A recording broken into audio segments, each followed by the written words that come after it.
UFC 320. This is the weigh-in recap show, full card predictions, and the betting breakdown. I'm looking forward to talking about each of the matchups on this card after seeing the fighters on the scales.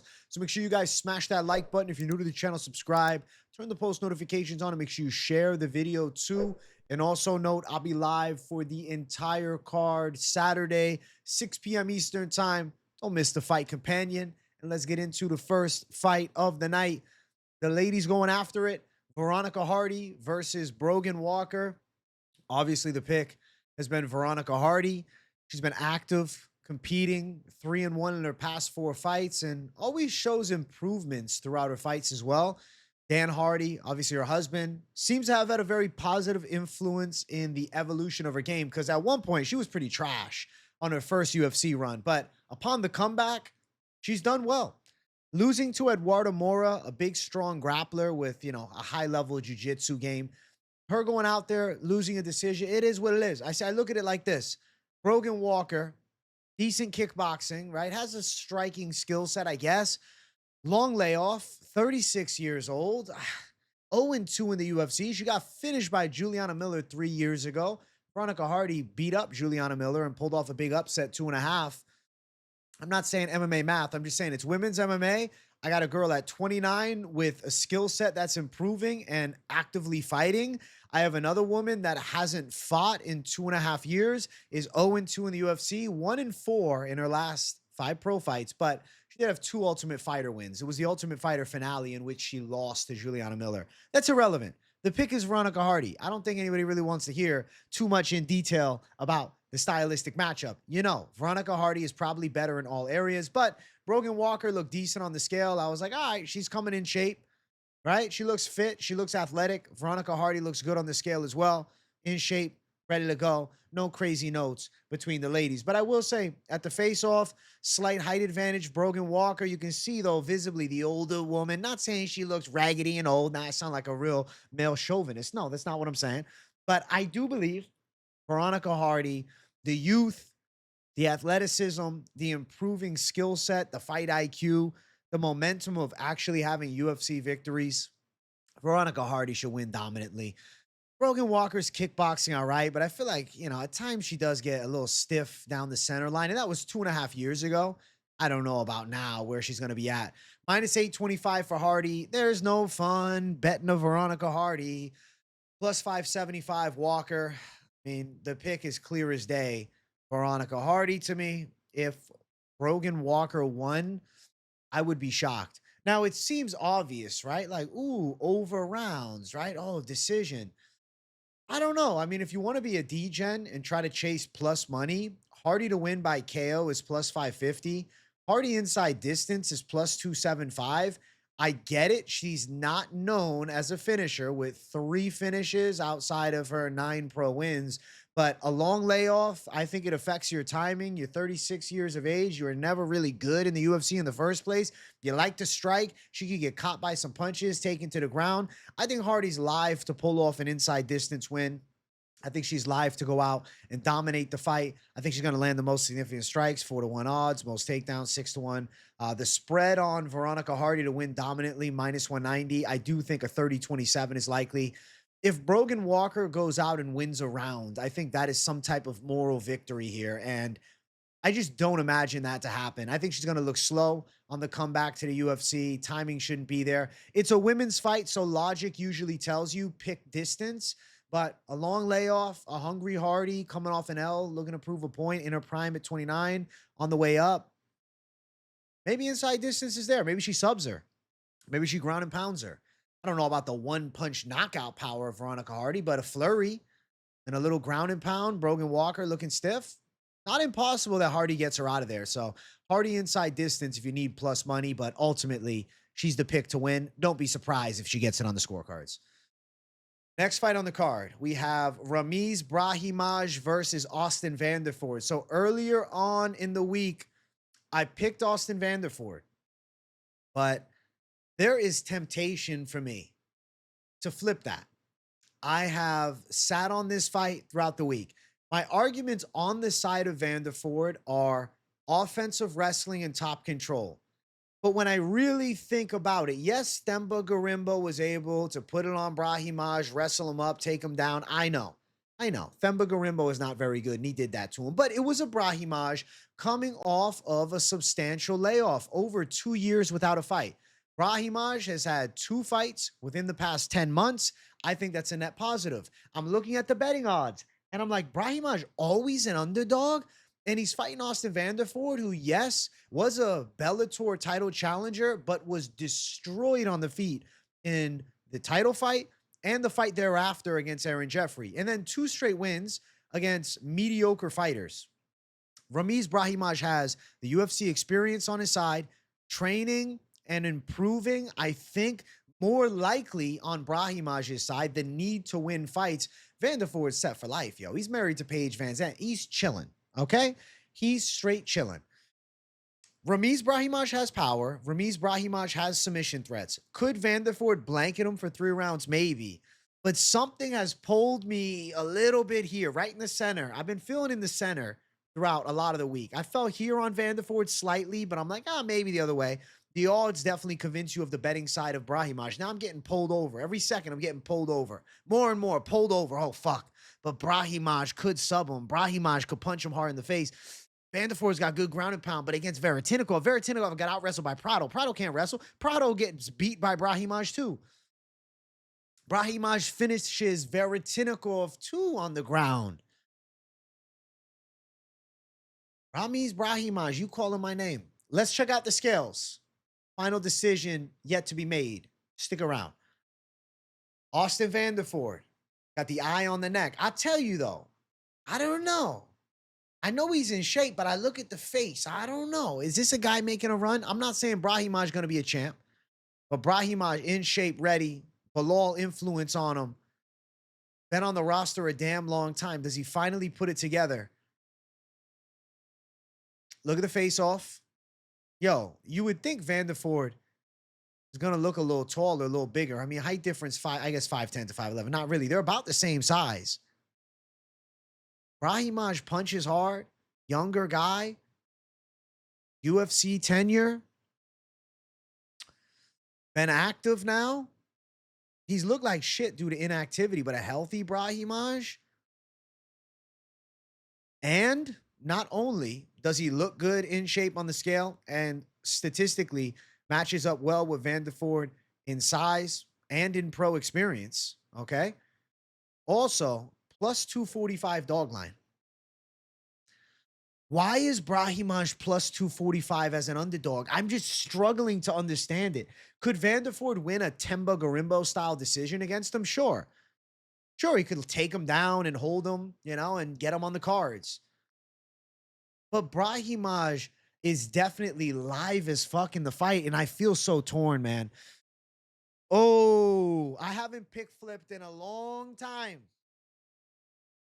And tells me all. The Zincan's telling me to pick flip. I'm hearing it. You know, you only live once, and I wouldn't bet Vanderford at minus 290. It's a lot more lucrative to touch the side of Brahimaj as an underdog. And I see a 50-50 fight. I see Brahimaj younger, more UFC experience, could be improving, could have more will to win. Vanderford been broken in fights. Brahimaj, say what you want. One thing about Brahimaj you got to respect, motherfucker is tough. Even his loss here to Max Griffin, the ear was fucked. It's not like he got laid out. The kid doesn't quit. Will to win is there. I'm going Brahimaj for the upset. I'm pick flipping it. I'm doing it. I feel it for 320. Round number, pick flip. I'm due for one. I'm wearing a green shirt. I don't know. I got the green Zin can. Everything's feeling in line for this pick flip to hit because I'm looking at those odds and I'm telling myself, no way. And I'm 50-50 on the fight. I'm saying I'm 51-49, Brahimaj, plus 245. Listen, Ramiz Brahimaj doesn't quit. So an idea could even be, I mean, if you believe in Brahimaj toughness and potential to finish, because I do think Brahimaj is live to finish. Brahimaj, scorecards, no action, plus 120. If Vanderford does, blanket him. I don't think Vanderford finishes him. If there's a finish, it's probably Brahimaj, so you could do that to try to, you know, avoid the L. If it goes distance, Vanderford wins, you get the money back. Obviously, money line is better on the side of fucking Brahimaj is a big dog. Brahimaj by sub sits at plus 475, plus 450. Brahimaj by KO is 8-1. Brahimaj can definitely get this inside distance here.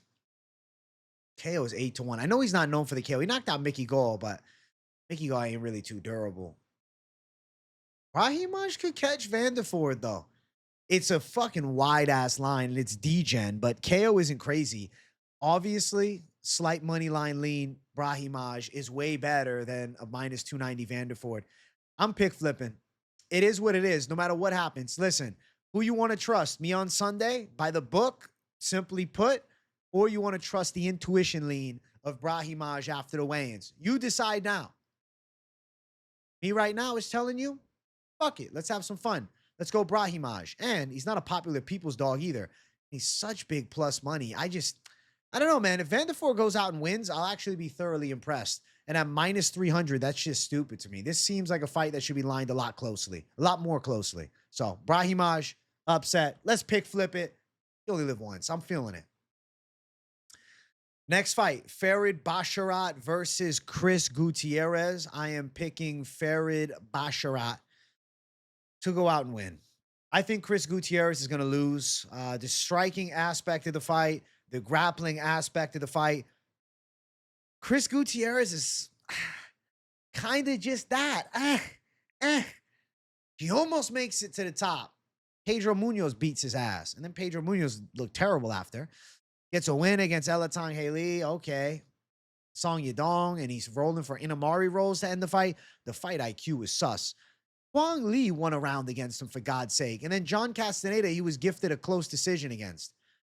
Farid Basharat, undefeated, good striker, nasty from distance, good grappling skills, strong takedown, submission threat. I think he's got more will to win, too. Chris Gutierrez, we've seen him break. I'm going with the technicality in all areas. I think Farid Basharat is the better version of what Chris Gutierrez hopes to be. Both guys are good kickers, but I'll say this. I think the better puncher is Basharat. Not knockout puncher. Hold on. Get it twisted. I'm talking about a stiff jab, peppering shots, movement and flow with combinations. I think that Basharat will punch more effectively than Gutierrez. And I think Basharat is able to win in all areas. I definitely see takedown threat from Basharat, striking from distance from Basharat, speed advantage. Farid Basharat is the best of the brothers for sure. And at 28, primed to do something good in his fighting career. He ain't losing to Chris Gutierrez here. Basharat W incoming. Let's look at the scales. Of course, they got a different order than me.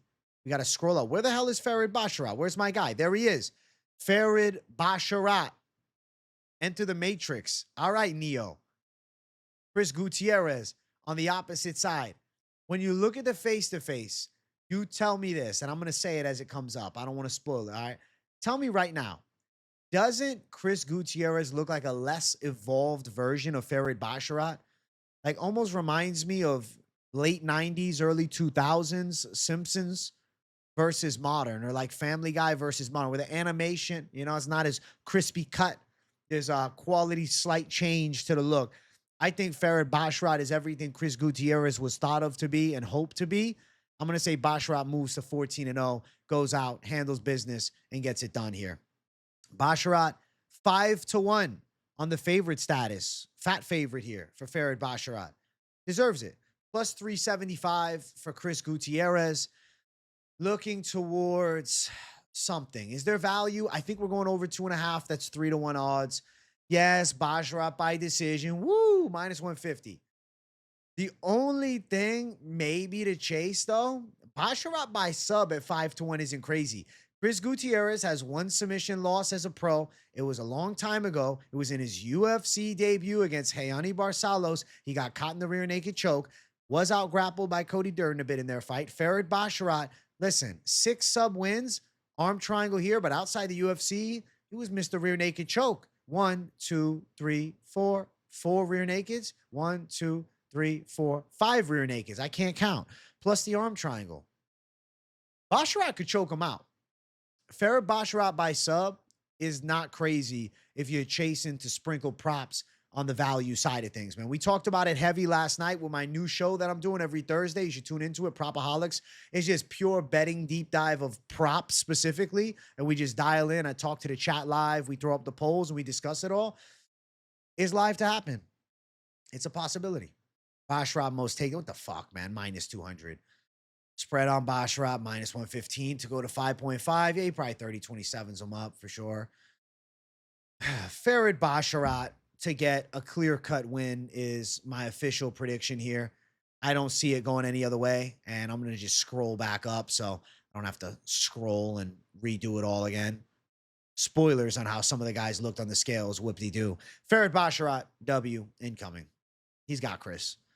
Next fight on the card, the ladies going after it here with Macy Chiasson, who can't make weight, versus Yana Santos. Macy came in 137.5. The disrespect is crazy. This girl is not a bantamweight. She's had weight cutting woes for a while now. She fought her last fight at 45. We're doing it at catch weight. It's a pound and a half over. It's not a lot, but it's still, you're missing the mark. Like, Chiasson can't fight for a belt with this weight cutting issue. I've been picking Chiasson all week. I'm not trying to twist it and blend it. I think Chiasson wins. I hate the weight miss. It's annoying. Just fucking make weight, but she's 5'11", bro. 5'11" at 135 is crazy, even for a girl. So, I get it. Control from Chiasson on the ground. I can see her on top. I think that she can outwork Santos. I think she outgrapples her too. Outstrikes her, yeah, she could. But on the ground, I could see Chiasson top position, wearing her down. I think Chiasson could end up threatening with a sub. We saw that third round for Yana Santos against Misha Tate, and Macy Chiasson a lot bigger. I think Macy Chiasson goes out there and wins the fight. I hate the weight miss. Yeah, it's annoying. I hope that Chiasson or, Santos is happy for getting a little purse. Maybe Chiasson can figure this weight thing out. I don't know. I mean, it's not like she looked terrible on the scale. She looked okay. I mean, tell me right now, is that the face of somebody that really pushed it for a weight cut? Yes or no? Let me know in the comments. I don't think so. So, Chiasson with the weight edge. There's Yana Santos looking pissed off. The weight edge, it goes a long way. Listen, having that pound and a half, I think helps her get the top position round 3. And maybe helps her secure a submission win. There's Chiasson at the face-off, rocking the fade on the sides with a little faux hawk action. She's taking it back to 2007, bro. I thought that style went out, but she's still rocking with it, man. The ladies are, you know what I'm saying? The lady-loving ladies, they like that style. Respect to it. Yana Santos pissed off, staring her down. She was annoyed about the weight miss. No handshake. I don't blame her. Chiasson the pick. Minus 200 lines for Chiasson here. Santos plus 170. I could see Chiasson subbing her. I'm not crazy about it. Ladies fight over minus 240. What is Chiasson sub now? Plus 450. Again, it's more of a D-gen reach. Chiasson probably wins decision, which is around plus 130, plus 160. But she could get to the back of Santos and tap her out. And the weight advantage helps her a bit. What's most takedowns? Minus 1,400. Yeah, there's really nothing there. I don't know, man. It's a ladies fight. You want to bet on it? Do as you wish. I do think Chiasson wins. I think Chiasson by decision, probably most likely, but submission, value-wise, and a possibility. I could see her getting a choke on Yana Santos. I could see her taking her back, using her size advantage, and finishing her. So, Chiasson for the dubs in this matchup. Next fight on the card, we have Punahele Soriano versus Nikolai Veretennikov. I have been picking Punahele Soriano throughout the entire week, and I really think that this is the type of matchup that he could show levels in. I think this is the type of fight that he could go out and really make it one-sided. I mean, he knocked out Uros Medic nicely last time, beat Miguel Baeza dominantly. Nikolai Veretenikov's one UFC win is kind of a bullshit decision. I thought he should have lost in his last fight to Prado. Prado was taking his ass down. I feel like Punahele Soriano is going to be a rough matchup for Veretennikov. I think Soriano can hit the takedowns. I think Soriano has the better boxing. Soriano's the bigger puncher. Soriano at 170 has been looking really good. And I think he's coming into his own now at 32 at his right weight class. I feel like this is a matchup where he can thrive in. So I'm going Punahele Soriano to win. I think he's live for a finish as well. I could see him knocking Veretennikov out. But note that Veretenikov's chin isn't bad. But then again, Danny Barlow going distance against him to a split. Danny Barlow has been fraud checked.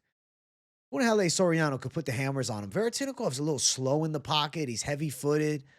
I'm not a big Veretennikov believer at all, man. But I'll say this. He does come in shape.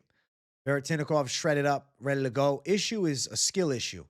But fucking Soriano ripped at 170 pounds. This is his right weight class. It's crazy. He's the former middleweight. He was fighting way too heavy, man. He was in shape at middleweight, but not like this. I think Soriano is coming into his own here at 170. And they're feeding him a bit of, I feel like, a gimme fight against a guy in Veretennikov who should be 0-3 in the UFC. And if you include his loss to Michael Morales on Contender Series, 0-4.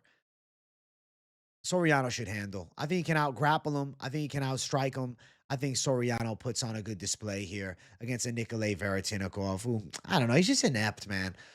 The odds have gotten wider all week, minus 330 for Soriano now, with Veretennikov sitting at plus 270. I like the chances of Soriano going out there, handling business dominantly. He could wrestle him up to a decision, but Soriano is a puncher, a big puncher at that. Soriano by KO plus 125. Damn, there's no love on the KO. Decision plus 225. I'm not crazy about either one of those props, but I do think Soriano is live to get him out of there. Most takedowns 8-1, most significant minus 200. Spread on Soriano minus 185. Soriano has legit power in his hooks. He's a good boxer. And Veretennikov is a bit slower with the hands and there to be hit, but he does have a decent chin. His finish loss to Austin Vanderford was ground and pound. I could see Soriano hitting key takedowns and out wrestling Veretennikov here. But I will say normally, I mean, his style is violence first. So I lean towards Soriano putting it on Veretennikov and being live to shut the lights off here, especially as good as he looks on the scale, him, getting more and more comfortable consistently at this weight class. I think Soriano by decision or KO is actually most likely. Let's see if that line's available. Now I got to check. I don't know if it's going to be worth your while or not, but fuck it. Let me look. Decision or KO for Soriano, minus 200. It's not great, but it's, less likely he submits a Veretennikov. Minus 330 on the money line. I mean, you're down 130 points. That's better. And the likelihood of success by KO or decision makes the most sense. And I'm going to predict that Soriano by KO or decision. I'd like to see the KO as a fan, but I definitely could see a control-based decision, winning some boxing exchanges. And it really relies on then, does Veretennikov have the durability to make it to the final bell? Soriano the power to kill him, to knock him out, to kill him, to KO him. Jesus, let me walk that back. I'll say Soriano, KO, but or decision, very live. I know who I'm picking. I think Soriano's a confident pick for a reason. Next fight on the card, we got Edmund Shahbazyan versus André Muniz. I have been picking the side of Edmund Shahbazyan throughout the week. It's the definition of striker versus grappler. André Muniz, good ground game, but come on, bro. It's André Muniz. Chin seems gone. He got hit with one left hook by Ikram 5 months ago, went down and got finished. He's always been chinny. All of his losses are by finish. 6 out of the 7 knockout losses. So I got a power hitting Shahbazyan who's literally worked his whole career on trying to improve his grappling defense versus a guy that literally can just grapple. I mean, Muniz's boxing is shit. His kicks are okay, but you're not going to knock out a Shahbazyan kick for kick. He's not going to out kickbox him. He's going to be shooting takedowns. And Shahbazyan's takedown defense, I think, has gotten better. I feel like the Petrosky fight, he put on a good display in patient pressure and timing shots well. And I get it. People say, oh, but Petrosky got killed by Cam Ralston. True, but those were the leftovers that Shahbazyan had left for him. I think Shahbazyan gets a knockout here. I think Muniz is washed. And I think Muniz, his chin was never good, but especially now, Jung Park fight, I guess it's kind of impressive that he got a win there, but he was mounted in the fight. He could have lost that decision. I thought Park could have got it. And that was nearly 2 years ago. I'm going to say Edmund Shahbazyan can keep the momentum going. 2-fight win streak. He looked real violent against Budka, real technical against Petrosky. I think he can shut down Muniz's grappling threat, and I think he can knock him out on the feet. So I'm going to go with the Shahbaz to find a way to get a win in this one. Let's find Shahbaz and Muniz on the scale. Muniz weighing in. There he is. Okay, Mr. André Muniz. He looks cold-blooded. He actually looks a bit like he's got a frog stare here with his eyes going in two different directions. There's Edmund Shahbazyan, who has one of the weirdest fucking physiques ever with the concave chest. Yeah, seems almost like a disability, the way that his chest concaves. Very red flaggy, how much his chest concaves. I don't like that. That's one element of him that I don't like, because I feel like that could affect, the cardio. But lately, he's been looking good. I'm going to say Shahbazyan knocks Muniz out. I think Muniz is getting clipped by a big shot. Shahbaz should find the chin. And I don't think Muniz takes a clean punch on the chin well. And I think Shahbazyan could defend takedowns. If he is taken down, I don't think it's a guaranteed death sentence. Like, Muniz is hyped up as this terrifying grappler. And he is, but, I mean, Uriah Hall went distance with him and got out-grappled. Jung Park survived the grappling onslaught. Yeah, I think that Shahbazyan should win this one. I'm going Edmund Shahbazyan. I'm going KO. I'm going to believe in the striker here. Odds for the fight, 310 for Shahbaz is a big favorite. Muniz plus 260 on the opposite side. I mean, it's Shahbaz all day. Shahbaz by KO is the most sensible. I think under 2.5 at minus 325 is very live. Shahbaz to win by knockout currently sits at minus 175, minus 165. That kind of sucks, but he is very live. You get a violent KO here. I think he finds that Muniz chin. A patient Shahbaz is a dangerous one. Shahbaz first round KO plus 165, plus 175. I could see it upon the first real exchange, man. I don't think Muniz has the punch resistance. And though last time he beat Petrosky by a decision, it was very calculated and showed his improvements. But I think in this one, the durability of Muniz is going to be his biggest downfall. He's not durable, man. It's big spread on Shahbaz. No, I would say it like this, bro. Shahbaz by KO is most likely around minus 175, minus 190, or inside distance, that is. So KO minus 175, minus 165 for KO. First round KO is possible, and I think he could get to Muniz early in the fight for sure. And if Muniz wins, it's probably a sub. I'm not saying to hedge it, but just to, say plus 450 for the jiu-jitsu ace. He's not going to survive. He's getting knocked out. Shahbazyan should win. Shahbazyan should get the KO, but there's an unreliability factor with Shahbazyan because of, fights like the Gerald Mearshart one, where he blitzes, trying to get the KO, gasses, then gets submitted. Anthony Hernandez beating him is fine. And he had striking moments there, bro. He's going to melt Muniz on the feet. And even the Mearshart fight, he had Mearshart rocked bad. Muniz doesn't have the comeback ability of a Gerald Mearshart as well. So add that into it. Edmund Shahbazyan via KO puts Muniz away and finally passes the grappling test. I mean, he did against Petrosky, but does it again here. And we'll see. I mean, at 27, he's got so much time. He's been in the UFC forever, man. I remember when he was the Ronda Rousey prospect. Now at Extreme Couture, the holes in his game should be closed. And I think 16th pro win over a chinny André Muniz. I like the chances. Muniz always been chinny, man. Whereas Ankalaev knocked him out outside of the UFC in 50 seconds. Precise hitter like Shahbazyan, probably knocking him out in the first round too. I like Shahbazyan first round KO. That's going to be my prediction. First round knockout. Next fight on the card. We have Patchy Mix versus Jakub Wikłacz. I have been picking Patchy Mix, and I have also said I believe this will be him making the statement now. This is the performance for Patchy that he needs for his fighting career. Long time, top contender in Bellator, eventual Bellator tournament and world champion. The guy is one of the best bantamweights outside of the UFC, comes into the UFC, fights one of the best bantamweights in the UFC, and gets teed up. I wish it was a 5-rounder, but it was a 3-rounder. Did better in round 3 against Mario Batista, but yeah, he got outworked. He's going to beat Wikłacz here. People are getting sentimental with Wikłacz. I saw something. It was Wikłacz in the corner of Joanna and Jaychuk many years ago, and her saying he's eventually going to be in the UFC back when he was like 18 years old. Well, he is in the UFC now, and she was right, but he's not going to beat Patchy Mix. Patchy Mix is a very strong grappler, as is Wikłacz. He has good submissions, but Patchy Mix is better with the top game. Patchy Mix is the better wrestler.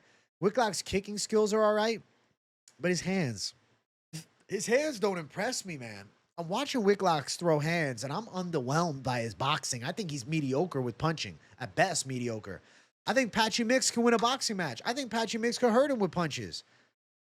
I feel like Wikłacz is a good prospect, but Patchy Mix is still a contender.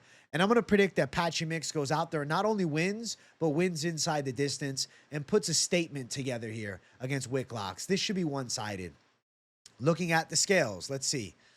Let's find the scales, man. The order on MMA Junkie is way off here. Wikłacz, shredded up, in shape. Yes, he is the second coming of Marcin Held. If you know, you know. If you don't know, you don't remember Marcin Held, well, you're not a Bellator and UFC OG, I guess, like that. Marcin Held and him look like they could be brothers. So I feel like I got Marcin Held's little bro making the debut. Patchy Mix, he looks in good shape. I actually think Patchy looks in better shape. Remember last time, okay? The fight against Mario Batista. It was a suboptimal circumstance for Patchy Mix, all right? There's things that I feel are forgotten. Do you see what that says? He was scheduled for Marlon Vera and then the fill-in Patchy Mix. Are you guys forgetting that Patchy took that fight on short notice? He's a fucking lock here. He's going to whoop Wikłacz ass. He's in way better shape. He had a full camp. This is actually going to showcase to you guys that, oh, Patchy Mix is good. He's not mid. Trust me, you're going to see it come fight day. Intense face-off, Patchy Mix and Wikłacz staring it down. Mix a little bit bigger, that slight size advantage. I think that comes in handy. I think he's going to dominate him. I think Mix is going to look good. I think you guys are going to say, oh, that's the hype on Patchy. I get it. Oh, well, you know, most is going to say, oh, he squashed a can. Well, next fight, they'll give him a better fight. Bro, Patchy Mix, you can see it. This is a ready Patchy Mix. He looked way worse last time on the scale. Way less shredded, way less muscle. He's ready now. This is a Patchy Mix that's warmed up from a rough UFC debut, in shape on a full camp, ready to absolutely dominate. Patchy Mix all day. He's a lock for this fight. He's sitting at minus 330. I agree. Wikłacz plus 270. This is a true veteran lesson coming. You might be saying, oh, but Mix ain't a UFC vet. Listen, he's a high-level MMA fighting veteran, okay? Sergio Pettis earlier today got a spinning fucking elbow knockout of Magomedov. Mix dominated him. He also dominated Magomedov. The rematch was closer, but the first time he destroyed him. And that's true Mix capabilities. An active Patchy Mix is a damn dangerous one. He fought 3 months ago. I like that. I want to see him compete every 3 months. Patchy Mix to win inside distance, plus 105. I like it here. Wikłacz is a submission ace, but so is Patchy. Sub for Patchy is plus 150. I will say, though, because of Wikłacz submission defense, Patchy could end up pounding him out with ground and pound or even hurting him with the punch and getting a KO. So, again, it's a D-Gen sprinkle side at plus 800 if you're into those type of things. It's not crazy to say Patchy could knock him out. But the smarter call is inside distance Mix. I feel confident with that. And Patchy Mix to go out and dominate the fight. He's planning on getting a finish. Patchy is not fighting to win a decision. He is planning to make a serious statement here come fight day, and I believe he's going to. Minus 330, very confident call. He should go out and handle. And I like Patchy to win inside of the distance here. Specifically, yes, the submission threat makes sense, but he could get ground and pound going, and he could rock Wikłacz on the feet. I think it's a showcase fight for Patchy Mix, and y'all are going to now see what I was talking about last time. We just didn't get to see last time. Mix for the W. Next fight on the card, we have Daniel Santos versus Ju Sang Yu. I have been predicting Ju Sang Yu to beat Willie Cat all week. I went as far as to call him my savage dog lock for the week, all right? I think that he is more than a live underdog here. Daniel Santos says, hey, I'm not going to make 45. So they moved this fight up to a catch weight, 51 for Santos, 52.5 for Yu. I'm glad Yu came in a little heavier than him. He screwed things up. He's undisciplined. Daniel Willie Cat Santos is the definition of undisciplined athlete. I have been saying this for a while. He's pulled out of how many fights in the UFC? Davey Grant was my savage dog lock against him at 135 for their fight several months ago. He pulls out because he ain't going to make weight. And now he can't make weight for 45. He's a fucking bantamweight that likes to eat way too much, bro. Okay, I was going to say tiramisu. I don't know what he's eating. He's eating some Brazilian delicacies throughout camp. The guy's undisciplined with his diet. He doesn't take this serious. He's talented, okay? But he doesn't have what it takes to be a top contender. You're telling me this early in your UFC run, all these cancellations, all right? Already scale issues. All right, Kelvin Gastelum. Him, Tavares, and Gastelum all need to do an eating show together. My God. Ju Sang Yu's beating his ass. Ju Sang Yu is a nasty striker with precise power, with a good get-up game, in great shape. He'll outwork Willie Cat Daniel Santos. When you see Santos on the scale, you guys are going to get it even more why I'm fucking screaming here and a little pissed off, because Ju Sang Yu should be getting 35% of his purse. Fuck 30. He should be getting 50% of his purse. You knew he was going to say yes. Willie Cat's team knew. They're trying to play the game. Ju Sang Yu is about to show him he's legit. Lock underdog, I would say bet it ASAP if you're looking to bet it. If you're going to bet it, you know? In the day, no guarantees in fighting. Bet responsibly. This is not financial advice. This is just my opinion on a fight. I think Ju Sang Yu's a lock. That right there is a guy that trains his ass off, coming in championship shape. 9-0 as a pro and a true professional looking to make waves. Willie Cat is fat, bro. This is a bantamweight who put no effort into the weight cut. His cheeks are filled out. He's got visible body fat all around. In his fucking lats, he's got fat. Willie Cat's chubby. He's got a gut. Guys, understand that I haven't always been a Willie Cat hater. I was a Willie Cat fan upon his UFC return. But he has turned me against him because he's just simply an undisciplined fighter. And I hate that shit. I hate undisciplined shit. There's the face-off. Look at the guy. Look, it looks better from this angle. Bro, he's out of shape. He's got no visible abdominal definition whatsoever. Dog, I am lower body fat than this guy. And I'm fucking eating what I like to eat and just training in the gym. Okay? This guy's supposed to be fight ready. Are you kidding me? Sitting at 20% body fat? He could make 135 pounds no problem if he put effort. If he showed up at the body fat like a Soriano, he might be 125 for God's sake. He's lazy, bro. And lazy cat, pussy cat, about to get fucked up. This is my vengeance for the Davey Grant fight. Understand, this is personal, dog. Ju Sang Yu is my hitman, getting sent out to do damage.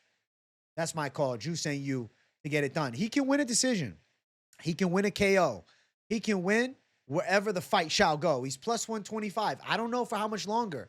Seeing how bad Willie Cat looked in the scales, maybe finally people will come over. Willie Cat is minus 145. Listen, technical side of the breakdown, okay? Willie Cat likes to sit in the pocket and rip multi-shot combinations, keeping his head on the swivel. He did it a lot against Ji-Yoon Lee. Understand there is no consequence because Ji-Yoon Lee is not a precision puncher. He's a wild puncher. Ju Sang Yu is a skilled tactician with violent knockout ability and timing. If Willie Cat wants to overly sit in the pocket, he's getting caught and he's getting dropped and he's getting hurt and he might get knocked out. I definitely think he's live to get dropped. He could get KO'd here. I would love to see it. But I do have to say, regardless of my disdain for Willie Cat's lack of discipline, he's hyper talented. I think that's why I'm more annoyed by his lack of discipline, because he could be a good bantamweight, but he's not going to beat Ju Sang Yu at 145. Ju Sang Yu is very good and he's a professional. KO for you, plus 300 to plus 450. Decision for you sits at plus 260 to plus 300. Recognize that Ju Sang Yu has a pretty good get-up game. I know some people are worried about his wrestling defense. Get-up game is solid. Offensive grappling is actually there too. His ground skills are solid. He's not bad on the ground. He's not a suspect grappler. He could get taken down, but if he gets back up, and it's not like Willie Cat has the greatest pins of all time. You to land most significant strikes, I say yes. Don't be surprised if Yu surprises Willie Cat with a takedown to prove a point either. I must say, that's also a possibility. I'm going Ju Sang Yu, just straight underdog money line. You don't need to chase the prop. You got a winner right here. A guy that's putting it on the line, a guy that comes in shape and is ready to go. Ju Sang Yu is a talent and a professional, all right? 9-0 as a pro, 10-0 incoming. I'm picking Ju Sang Yu to get the win over Willie Cat, and I'm feeling passionate about it here. Next fight on the card, our featured prelim of the night. Ateba Gutierrez versus Tristan Vines. Tristan Vines replaces Ozzy Diaz on a few days' notice. This is terrible for him. He's going to get knocked out. He was scheduled to fight October 10th next week. So, you know, he was training, which I think is a net positive, but it doesn't matter. Ateba Gutierrez is going to violently chin him. I tried to look for positives in Tristan Vines, and I'm like, okay, he can time some takedowns, I guess, but at what level? And he shoots from a little far out at times. Gutierrez sees that coming from a mile away. Striking is okay, kind of a wide stance kickboxer, decent straight shots, not crazy power, suspect chin. The dude has been knocked out as a pro in all 3 of his losses, but also he was knocked out as an amateur as well. So I think Ateba Gutierrez is going to land the death punch and put him away. Yes, he's a huge favorite. Yes, he should go out and destroy him as a huge favorite. This is the definition of squash match, but respect to Tristan Vines taking this fight, coming in on weight, making weight like a professional on short notice. I respect it, okay? And then there's Gutierrez. Look at the difference in builds. Average, freak factor, okay? And then we're going to look at the face-off because Ateba Gutierrez is just the definition of freak. Look at the size difference, bro. Gutierrez is taller, okay? He's scarier. He's way more muscular. Tristan Vines looks like he could make 170, okay? This is, this is not going to be good for Mr. Tristan Vines, man. This is not going to be good. He was fighting at welterweight, bro. He is a welter. What do I say? He recently did middleweight. Bro, remember that. This is something I also wanted to mention. He was fighting at welterweight, dude. He was getting knocked out at welterweight. He's now up in weight against this behemoth of a man. Bro, Ateba Gutierrez is going to do really bad things to Tristan Vines. Please, give this guy, and I'll fucking give him a standing ovation. Round of applause right here. Thank you for taking the fight. Thank you for keeping Ateba Gutierrez on the card. Pay this man a little extra bonus. I'm just scared that he ends up in the hospital for a week dealing with Gutierrez, bro. He's getting knocked the fuck out in violent fashion. He has no chance. And he also kind of looks like an NPC fighter from the UFC video games. Like the fighters you fight against, like that seems like him. Also reminded me of like a skinny version of the cop from Family Matters. But, you know, all jokes aside, it's just, come on. Aura unmatched. Gutierrez, a minus 2,000 favorite. Yes, he'll win. Tristan Vines at plus 1,000. He doesn't have a chance in hell, bro. All right, where's the value? Under a round and a half, minus 700. Under half a round, plus 180. It could definitely be under half a round. Plus 180 under half a round, bro. I think this fight could be a minute long. Gutierrez needs one punch. Gutierrez by KO, minus 1,500. I don't think I've ever seen a minus 1,500 KO. Have we ever seen this before? I think this is a first ever. Gutierrez wins KO round 1. What's Gutierrez round 1? Minus 323. It's actually a good line. Minus 323 is good. Gutierrez is going to knock him out in the first round. It's going to be one-sided. Gutierrez subs him. Gutierrez showcases some jiu-jitsu. No sub wins as a pro. Goes out there and chokes him out. Oh, my God. Yo, Gutierrez inside this. Bro, it's under half a round plus. Gutierrez. First round. Fight is going to end in round 1, and Gutierrez is going to be the guy with his hand raised. This is a complete and utter squash match. This is a complete and utter mismatch. Understand, Tristan Vines is an okay prospect. Ateba Gutierrez is someone that they're building to be a special fighter inside of the octagon and potentially a middleweight Francis Ngannou with more skill. Gutierrez, KO, all day long. And, yeah. Right before the main card, they're doing it right, bro. Gutierrez, he gets a highlight reel. He's going viral. And this guy's a star in the making at 23. Like, think about how good Ngannou did getting into MMA late. Gutierrez's 23, and he's got a combat sambo background. Bruh, Gutierrez's going to kill him, bro. Gutierrez is going to destroy him. He could showcase submissions here just to say, fuck it. He's going to destroy. Let's get to the main card. If you guys haven't yet, make sure you smash the likes. If you guys are new, subscribe. We got Joe Pyfer, Abus Magomedov. Yes, I'm picking Joe Pyfer. I have all week. Ain't nothing changing. Joe Pyfer should knock Magomedov out. Pyfer's got the touch of death power. He's got good overhands. Holy shit. Sometimes overthrows him, gets overzealous for it, but when he lands hard. We saw it against KG. He knocked Kelvin Gastelum down numerous times in that fight. Yes, he didn't knock him out, but Gastelum has a one-of-one chin. Abus Magomedov does not have a one-of-one chin. Joe Pyfer is going to catch Magomedov. It could be any round, though. Could be first round, okay? But third round, Pyfer's got the better cardio. Abus Magomedov is known for bad cardio. Joe Pyfer could put it on him late if need be. Abus Magomedov's last fight against Michel Pereira, both of them look bad. Look how bad Michel Pereira looked in the fight afterwards.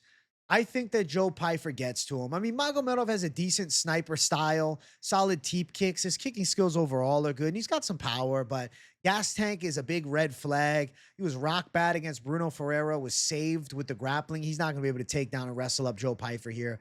I think Joe Pyfer is going to KO him. I think Pyfer is going to look violent. I think Pyfer puts a statement out there. Abus Magomedov's chin is going to be put to the test. He's been KO'd before. I think he gets KO'd again against the heavy-handed Joe Pyfer. This should be one-way traffic. And new nickname, not body bags, body cam off Pyfer. There's Joe Pyfer on the scale. Shredded up, jacked, getting shit on because of the recent hair transplant, and now he decides to shave his head. But listen, he likes to have options, man. And he looks in championship shape. 29 now, coming into his own. Really, he's hitting his prime today. There's Abus Magomedov. Looks in good shape per usual, but he's a little sleepy sometimes. Magomedov with that upright kickboxing style, I see him getting caught. Germany versus USA, it's USA all day. There's Pyfer staring into his soul. I see him catching Magomedov. I don't think Magomedov can survive here. Pyfer's going to put him out. Pyfer, knockout win. Violence incoming. I'm excited for it. I think Joe Pyfer looks good here. Odds for the fight, Pyfer, minus 255. I'm expecting either a big left hook or an overhand to put Magomedov down. Good potential money line on Pyfer in a parlay. You could two-leg it. Pyfer to win straight, you could put in. You could go for a prop of some kind. Maybe you're like, yo, I like Pyfer by KO. Listen, Pyfer by KO, plus 120, plus 140. That's really good, and it's really likely. Picking the rounds. So Pyfer, I mean, round one would make sense with the way he fights, but he could be calculated here, knowing that Abus Gas's second or third round could be good finishing calls as well for Pyfer.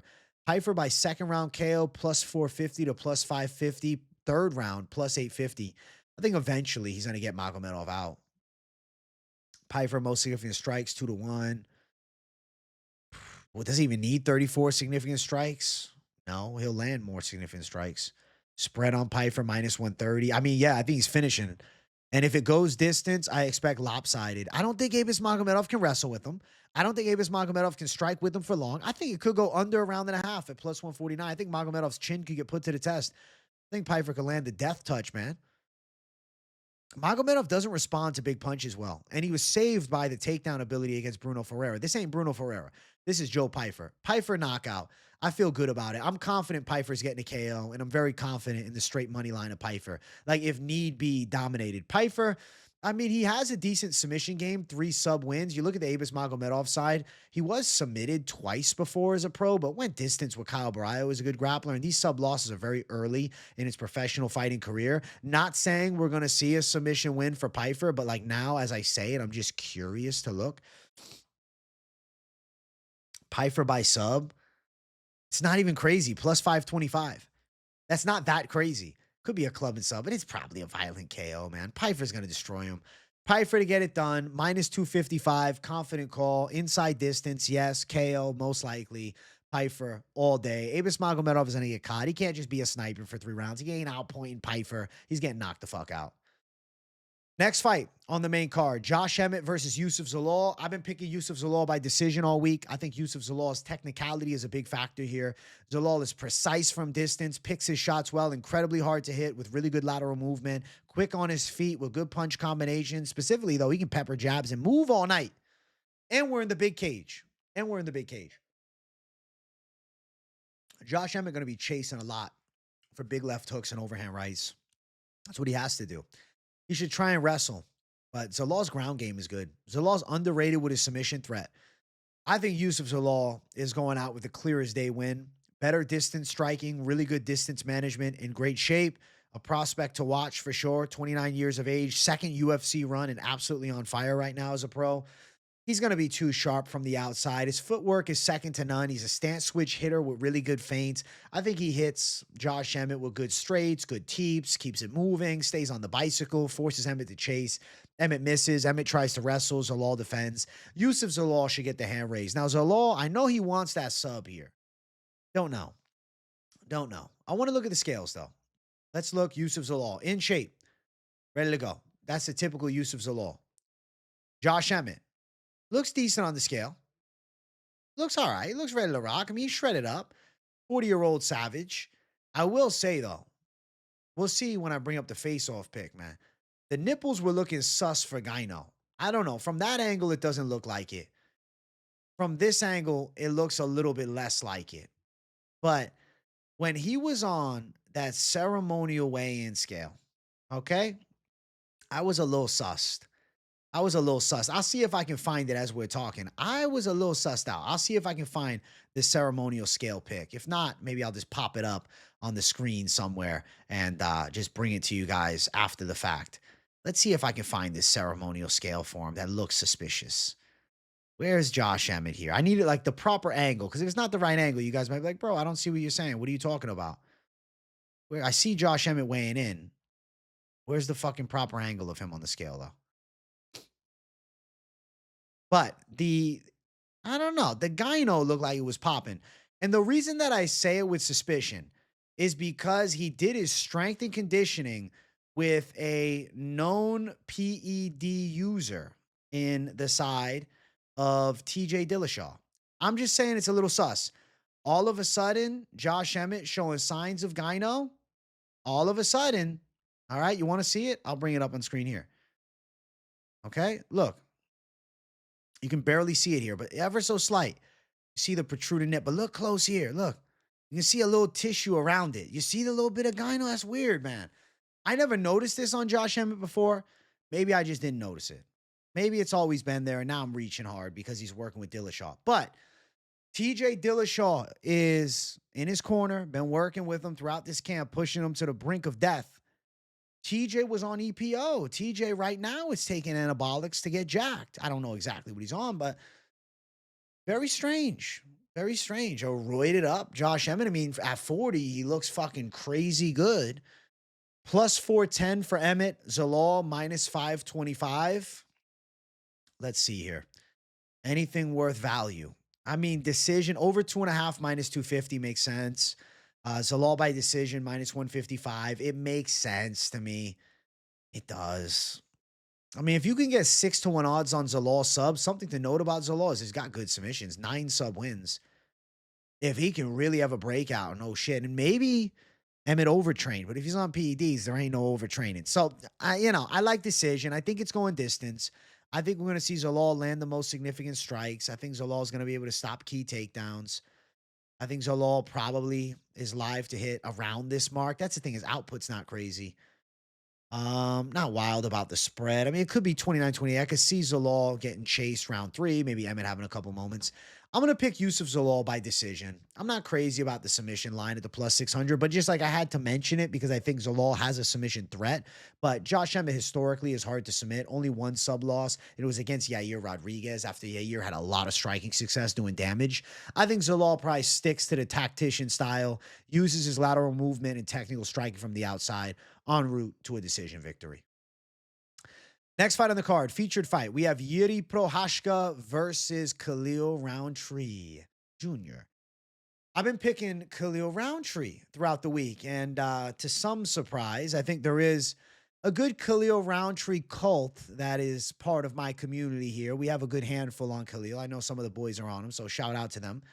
I feel like Khalil Rountree's technicality is a factor. I think he could have success attacking the legs of Jiří Procházka. I think his southpaw stance poses an interesting threat. I think a power overhand left could land. I think a big right hook could land.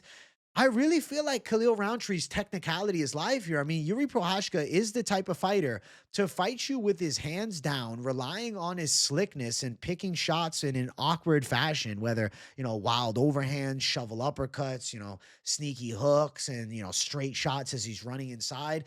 a very unorthodox flow versus a pure technician. It's just one of those fights that really poses the question, what style is more effective? Both guys are physical specimens and beast here. Little reach advantage for Procházka, but he's not a distant striker that just picks from the outside, so I expect them to clash in close. I think Khalil Rountree could land some big shots on Yuri. I think he could attack those legs nicely, could look technical, could even threaten with a high kick up top. I'm going Khalil Rountree for the upset. I feel that he really had a breakout performance here against Pereira, and I get it. He took a lot of damage. And I've seen the negative side of it. I saw MMA Guru talk about that. You know, you take damage like that the first time you're willing to, but the second time you're not. I'll push back on it, though. Khalil Rountree could rise up from that and realize how tough he is, and he doesn't necessarily take the same type of precise damage from a Procházka that he would from a precision hitter in Pereira. Pereira has the technicality edge over Procházka, and obviously we saw Yuri Procházka knocked out by Alex Pereira 2 times. Khalil Rountree has the technicality edge over Procházka as well, and I think he could get to him with that technicality. And I think he could technically outwork a Procházka and answer in the fire with big shots.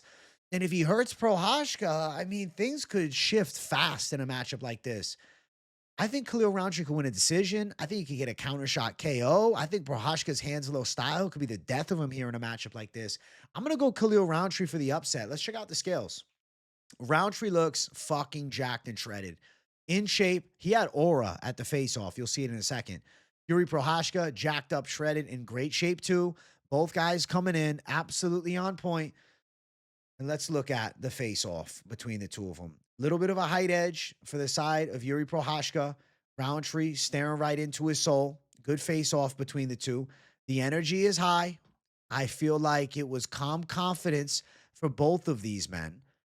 I'm going to get you a second look too from a more HD angle of the face-off because I feel like it's worthwhile for this matchup. Because I don't know, man. There was a glow about Khalil Rountree, guys.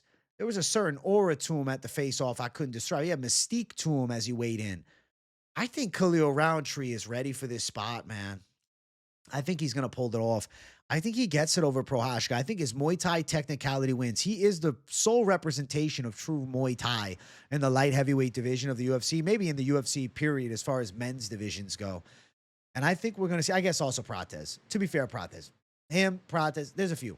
I think Rountree's pulling it off, man. I'm going to go Khalil Rountree for the upset here. I think he can win. It's a hard fight. It's a back-and-forth dog fight. Plus 170 for Rountree. Minus 200 for Procházka. I'm going to say that he's live. Looking towards the over 1.5 at minus 150 seems likely. I think that they go over a round and a half. I don't think Procházka or Rountree gets a first round. I mean, they could, and then I walk it back because I picked Rountree, right? And he knocks him out. All right. But over 1.5 is live.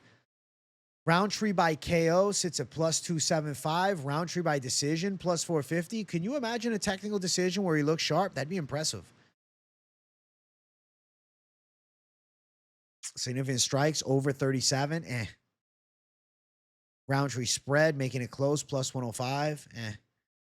I think Khalil Rountree's a live dog, man. Whether it's a decision using his technicality and winning a technical fight or a back-and-forth war where Rountree ends up on the right side of violence, I'm going to predict that Khalil Rountree goes out and wins and looks pretty good doing it. I like Rountree's chances, guys. I do. I like Rountree's chances. I feel it. I got this feeling inside my bones that Khalil Rountree's pulling off the upset of the feature fight of the night. Yeah. I got a hair in my mouth. Thankfully, it's my own. What the? My God. Long hair problems, man. Fuck. I'm not going to cut that out, of course. We keep it as usual, keeping it real. Rountree, upset. Let's go. I believe in the upset. Co-main, Merab Dvalishvili versus Corey Sandhagen. I have been predicting Merab finds the way. I think Merab is going to put a wrestling pace on Corey. I think he's going to be able to strike with him too as the threats of wrestling consistently climb. Merab's going to get in his face. Merab's going to back him up. Merab's going to pin him against the cage, take him down. Merab's strength is going to be the ultimate difference maker. Corey's a slick striker from distance. He's got really good kickboxing, nice teeps, nice leg kicks, dangerous knees, dangerous elbows, precise jab, good straight. Like, Corey is a masterful kickboxer. His wrestling defense is good and his wrestling offense is good, but it's not Merab level good.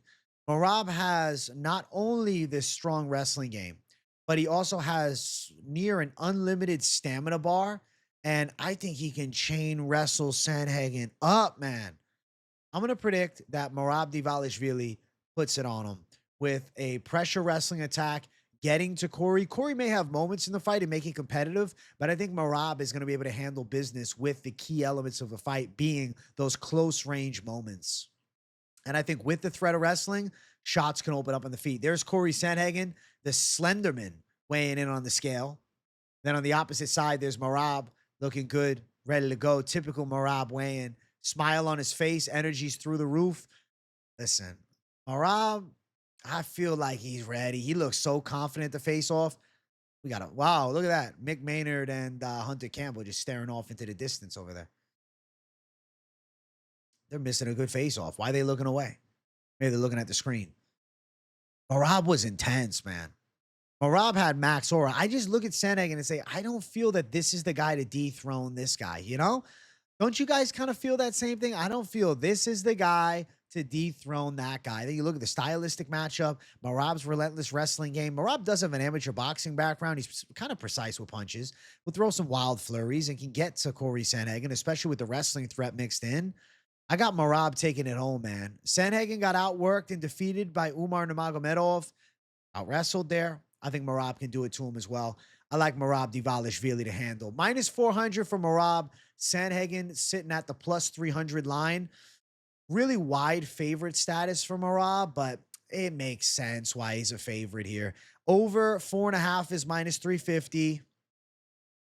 Merab to win by decision is 2-1. Now, Merab to get a submission. I know some people like it now. After he subs O'Malley, say, yo, Merab by sub. That's the new call. That's the new wave.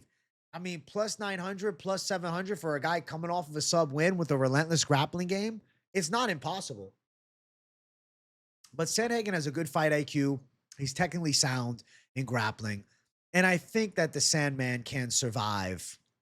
Now, looking towards anything else, most strikes landed, minus 250. Merab, most taken, minus 5,000. I mean, yeah, he's definitely live for the 5.5 takedowns. Spread on Merab, minus 115. I see 49-46 probably across the board. Maybe Sandhagen wins around, maybe early especially. Sandhagen, he's got really great striking, but it's just he's going to end up on his back, man. And Merab's too relentless. Merab by sub, plus 700, plus 900 range. Hey, you want to play something? Hey, fucking sprint. You got 25 minutes for it to maybe happen, and you're going to get a crazy bang for your buck. So, like, it's not an awful sprinkle. Obviously not like a hell yeah, go throw the fucking hammer on it, but maybe. My prediction is Merab by decision. I think he outworks Corey Sandhagen and gets it done. If Sandhagen's to win, probably a fucking upset fluke of a flying knee or a clean elbow that causes a cut, gets a doctor stoppage, and then Merab riots after. I don't think that happens, man. I think Sandhagen makes it a bit of a fight, but Merab with the upper hand throughout and ends up on top for a lot of the fight. Merab Dvalishvili and still the co-main. Main event of the evening. If you guys have not yet, make sure you guys smash that like button. And if you're new to the channel, make sure you subscribe it up.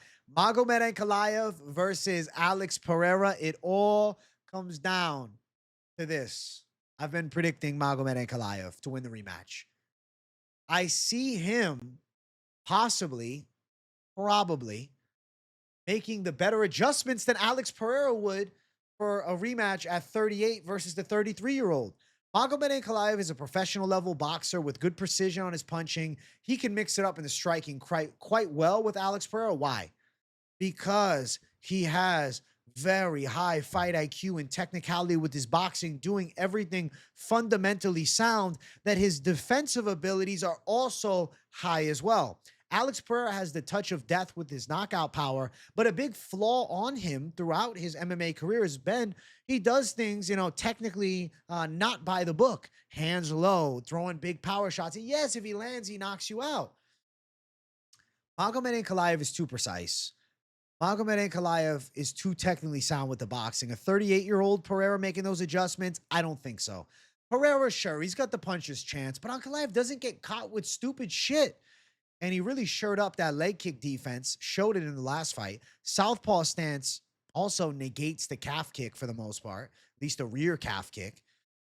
I think that Magomed Ankalaev is going to land some precise punches, force Alex Pereira on the back foot again, press him up against the cage, wear him down from there, land shots in boxing range. If Alex Pereira attempts to be higher volume in this fight, that's when a Magomed Ankalaev counter shot KO becomes likely. In the last fight, Pereira got caught hard, was low output, and people always injured. That's why he's low output. No, the reason he's low output against a Magomed Ankalaev last time is because the consequence of throwing is so high against a Magomed Ankalaev. Alex Pereira's never had the best chin ever either. Let's keep it a buck. I think Magomed Ankalaev wins this fight a second time. I think there is a real chance that Magomed Ankalaev wins this fight more impressively and knocks Alex Pereira out this time. An over-aggressive Pereira could definitely get caught with a lights shut off counterpunch in this matchup. Ankalaev is a power puncher, but he's not a wild power puncher. He's a precise puncher. The guys that survive and go distance against him, they run, okay? Alexander Rakic, prime example. I spoke upon this fight. Rakic was on the back foot just trying to survive the whole time. Johnny Walker came to fight and got knocked the fuck out. Alex Pereira on the back foot survived. Then we can look back. Oh, well, Jan Blachowicz. All right. Well, that's different. All right. All right. That was a long time ago. He's gotten a lot better since then. Magomed Ankalaev is in his prime with an ever-improving skill set, a very high fight IQ, and professional level boxing. Alongside of still a wrestling threat here, definitely a threat of clinch control and the better defensive skills. I see Alex Pereira losing a second time, and Ankalaev very live for the KO this time. All right, looking at the scales, listen. Alex Pereira's got aura. He looks great on the scale. UFC title on the bicep, in fantastic shape. Hair looks stylish. Listen, he's ready to go here. Magomed Ankalaev also's got aura, looks ready. Ankalaev looks ready, guys. Ankalaev looks more than ready. I can feel the Ankalaev side. The confidence is through the roof here. And then we got the face-off between the two of them. Let's bring it up. Cold-blooded face-off. Magomed Ankalaev looked Alex Pereira up and down at that face-off. Listen, intensity is high on both sides. Both men are oozing with confidence. This is not the type of face-off where you see one wilt to the other due to intimidation. Not with this level of savages. But I do believe that Magomed Ankalaev is going to handle business and get it done a second time. I think the boxing and range is key. I think the southpaw stance is key. I think the technicality and precision is key. Ankalaev's a big dude. Look at the face-off. They're looking at each other eye to eye. It's not like Ankalaev is this small light heavyweight. He's able to match Pereira in punch range. Precision favors Ankalaev. Technicality favors Ankalaev. Defense favors Ankalaev. Pure knockout power, yes, it's Pereira, but you got to land it. And I think Ankalaev minds his P's and Q's too well. He doesn't overshoot for the KO. He wants to knock Alex Pereira out, but he's not going to overshoot and hunt for it, throwing wild shit. He's going to stay under his technical guard and make the proper reads and land precise and accurate shots throughout the fight. And when he needs to, he's going to clinch and hold him up against the cage. And if maybe he can, he takes him down. I'm going Magomed Ankalaev to win again. Whether it's a knockout or not, I think that really depends upon Alex Pereira attempting to be aggressive or not. Plus 215 for Poatan, minus 255 from Magomed Ankalaev, looking towards prop betting this fight. I feel as though you're in an interesting spot where if we get a Pereira that wants it bad, he can get the light shut off. KO is live at plus 200 to plus 250. Ankalaev by decision, plus 150, plus 140. Really, though, the best bet is a two-leg parlay with Magomed Ankalaev on a money line. That's the honest truth. I think he could KO him, but Poatan could defend, kind of get pinned against the cage, kind of looks similar last time. Maybe he doesn't commit to anything because he realizes that Ankalaev is just that much better at striking. And it happens again, and Pereira's frustrated at the end, making excuses again. Listen, I love me some Poatan, but I'm a realist. When this fight was first announced, the first time, I predicted Ankalaev would win in an early prediction video. I was right. I feel as though, again, I'm right. Ankalaev is the kryptonite to Alex Pereira. Most significant shots, Ankalaev, minus 180. I say yes. Over 67. They go long, yes, but if there's a KO, probably not. Spread on Ankalaev, minus 135. He's live for a 50-45, 49-46. But he's also live for a KO if Pereira gets aggressive. But really, how this fight ends, for me, depends upon how Alex Pereira approaches it. If he wants to play defense, maybe just look for the one big shot. Okay, it could end up going all 5 and Ankalaev wins. But if he's willing to come forward, sit in the pocket, throw multiple shots, and really look to land, I think that's when the counter shot from Ankalaev becomes a lot more likely. Magomed Ankalaev is my prediction. I predict him by knockout. I think he's got pro-level boxing chops. I've always been high on Ankalaev, but I really feel as though he's come into his own. Being a southpaw with good combinations, it seems like his technicality is the kryptonite to Pereira's precise power. And it's not like Ankalaev doesn't have power in both hands. He's got a nasty left straight, good right hook, got a decent little left that he can throw, kind of a mix of a left hook and a left straight, a little wide left. He can land in range. He's got good rhythm, good head movement, high quality defense. Magomed Ankalaev technically does everything right. And I think that's the key difference. I'm going Magomed Ankalaev to win against Alex Pereira again. It's KO or decision. I'm going out on a whim right now. In my heart, I'm feeling like we might end up going distance again. I want to see a KO and I want to see a more aggressive Alex Pereira, but I could see it being similar to last time. But you know what? The KO's calling me. We'll say KO, but KO or decision is the real pick, you know? I keep it a buck with you guys. It's KO or decision. Is that line lucrative? Let's find out. Let's see. KO or decision for the side of Magomed Ankalaev, 2-1 odds. Money line, a little bit wider. Rounds, you know, a minus 255 range. So you get 15 points or 55 points left. So a little better. A little better. I think KO or decision make the most sense. Magomed Ankalaev to go out and win. I'm going and still champ Ankalaev for the W.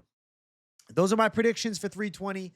I do want to quickly glance some of the parlays that were earlier on in the week. All right. This is some of the slate from Wednesday's show, but I want to have a little fun right now. And I want to go based on feel after watching the weigh-ins, after the week to sit on the fight. I really feel like Patchy Mix wins. I think Patchy Mix should be pretty dominant going out and getting a W. I believe in Ju saying you as well. Plus 220 for this little sneaky 2-leg parlay that I feel has a high chance of hitting. My God, I like this parlay a lot. And then depends on how you're feeling moving up the card. Okay? Yes, Shahbazyan, Farid. Yeah, but the fucking lines are not fun. Do you want to go with Ankalaev? Plus 348. Mix you Ankalaev. I think there's a big chance. Pyfer as well. You guys know I'm confident in Joe Pyfer. Joe Pyfer plus 527. Okay? I'm going to keep taking it. I'm going to keep going with it. Punahele Soriano should win. Plus 740. Ramiz Brahimaj, you like it? Plus 2,923 for the D-Gen. You don't like Soriano for some reason. Plus 2,158. Still a great line. You don't like the side of Pyfer for some reason? Mix to win with you, with Ankalaev, with Brahimaj. Still sitting at big plus money. Plus 260. If you didn't play you in there, now you got plus 572. Right? We like it a little less. Maybe you didn't even like the side of Brahimaj. And then, you know, we're back on business on what we started originally, which, you know, is still good. Plus 348 for these three to win. I think it's pretty damn nice. 500 if you added Soriano. If you added Pyfer, you're going to get something similar along the same lines. Pyfer there. Bam. Plus 520. I like where the calls are at. I like where my head is at. I like these final parlays I listed out for you guys. Definitely let me know in the comments if you like these final calls. I feel like I got to start doing this more with the intuition reads. Now, to take it one step further, this is where it gets risky, but we are going to go towards a prop betting spin on the calls. Patchy Mix to win. I like inside of the distance as opposed to chasing KO or sub because I do feel as though both are possible outcomes here. Patchy Mix ITD, so it's all plus money now with the side of you is plus 452. If you added just Ankalaev straight, it's plus 673. If you added Pyfer straight, it's plus 664. But if you're like, yo, I think Pyfer's getting a knockout. Okay. Plus 1197. Underdog you with mix inside distance with Pyfer. And then you wanted Ankalaev at the top plus 1716. But if you think he's going to knock Poatan out this time, plus 4,959. Now we're getting, true animal savagery mode. Now we're going hard as hell. Now we're taking it to a whole nother level, And then if you're like, fuck it, I also liked Brahimaj. I think Brahimaj wins. You like Brahimaj? Plus 18,113. You want Brahimaj ITD? You like him inside distance here? Plus 380 range? Plus 24,184. It's all degen shit. Bet it intelligently.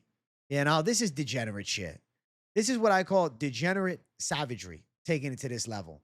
You don't need to do that. And listen, if you want to take Ankalaev out because you think he's going to win a decision, you don't like him by KO, but you like the rest of it, it's still a crazy plus 6,127 line for, reasonable outcomes. I don't think this is the craziest thing ever.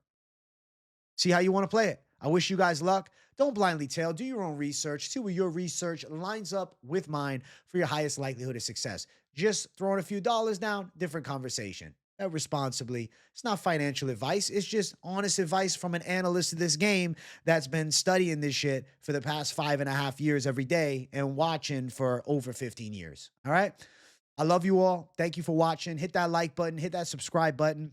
If you're not with the post notifications turned on, what are you doing? Hit the post notification button. And also, I should probably hype it up more.